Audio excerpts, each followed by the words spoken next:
2 நண்பர்கள் என்ன பண்றாங்க, கடுமையா தவம் இருக்கிறாங்க கடவுள்ட்ட. இவங்க தவத்தை பார்த்த கடவுள் என்ன பண்றாரு, நேரா காட்சி குடுத்து, "உங்களுக்கு என்ன வரம் வேணும் கேளுங்க" அப்படின்னு சொல்லி கேட்கிறாரு. உடனே 2 பேரும் சொல்றாங்க, "எங்களுக்கு இந்த உலகத்துல நாங்க எது நினைச்சாலும் அது நடக்கணும். நாங்க நினைச்சதெல்லாம் அடையணும்" அப்படின்னு சொல்லிட்டு கடவுள்ட்ட கேட்கிறாங்க. உடனே கடவுள் என்ன பண்றாரு, அப்படியான்னு சொல்லி கேட்டுட்டு 2 சங்கு எடுத்து 2 பேர்ட்டயும் குடுத்துட்டு, "இந்த சங்க வச்சுங்க. இந்த சங்க ஊதி விட்டுட்டு நீங்க எது கேட்டாலும் கிடைக்கும். ஆனா 3 தடவ தான் இந்த சங்கு குடுக்கும். இந்த சங்கு ஊதி விட்டுட்டு நீங்க எது கேட்டாலும் கிடைக்கும்.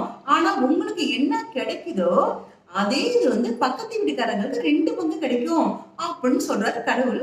உடனே இவங்களுக்கெல்லாம் வருத்தமா இருக்கு. நம்ம தான் இவ்வளவு தவம் இருந்து நம்ம கடவுள்ட்ட சங்கு வாங்குறோம்.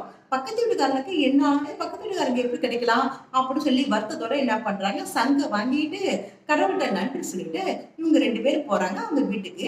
அவங்க வீடு என்ன சின்ன வீடுதான். அவங்க வீட்டுக்குள்ள போய் ஒருத்தன் முதல்ல சங்க ஊதுறான்.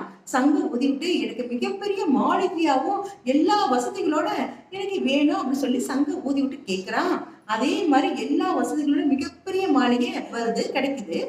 பார்த்தா பக்கத்துல பார்த்தா பக்கத்து வீட்டுக்காரனுக்கு 2 மாளிகை இதே மாதிரி கிடைக்குது. அவனுக்கு கோவம் வருது. என்னடா இது அவனுக்கு 2 பங்கு கிடைச்சிருக்கே அப்படின்னு வருத்தப்பட்டுட்டு இருக்கான். ஆனா அவன் அந்த மாளிகைய பார்த்த பக்கத்து வீட்டுக்காரனுக்கு என்னன்னே புரியல. என்ன திடீர்னு 2 மாளிகை வந்திருக்கு அப்படின்னு சொல்லிட்டு அவன் அப்படியே குதிச்சு ஜாலியா சந்தோஷமா குதிச்சுக்கிட்டு இருக்கான். இத பார்த்தவனுக்கு ரொம்ப கோவம் வந்துருச்சு.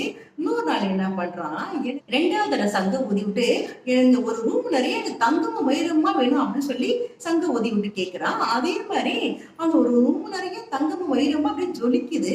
பார்க்குறான். பக்கத்து வீட்டுக்காரன பார்க்குறான். அவனுக்கு 2 ரூம் நெறைய தங்கமும் வைரமுமா இருக்கு. இவனுக்கு ரொம்ப கோவம் வந்துட்டு.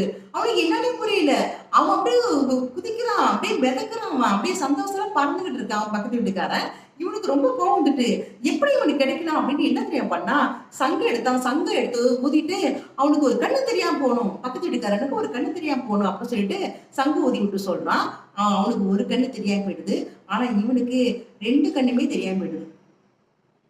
இதே மாரி சங்கு வாங்கிட்டு போன இன்னொருத்தன் என்ன தெரியுமா பண்ணான்? இதே மாரிதான் பங்களா கேட்டா, காரு கேட்டா, தங்கம் வைரம்லாம் கேட்டா, அவனுக்கும் கிடைச்சது. அவனு வீட்டுக்கு பக்கத்து வீட்டுக்காரனுக்கு 2 பங்கு கிடைச்சது. ஆனா 3வது தடவ சங்கு ஊதும்போது அவன் என்ன தெரியுமா பண்ணான்? ஒரு யோசனை பண்ணி செஞ்சான். நம்ம வீட்டுக்கு பின்னாடி இருக்க கொல்லை வாசல் கதவு அடைச்சு போயிடணும். திறக்கவே முடியாத அளவுக்கு அடைச்சிடணும் அப்படின்னு சொல்லி அவன் வேண்டிட்டு 3வது தடவ சங்க ஊதுறான்.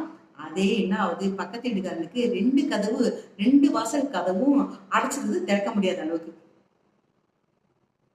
அதனால எந்த ஒரு வாய்ப்பையும் எப்படி வேணாலும் பயன்படுத்த முடியும்.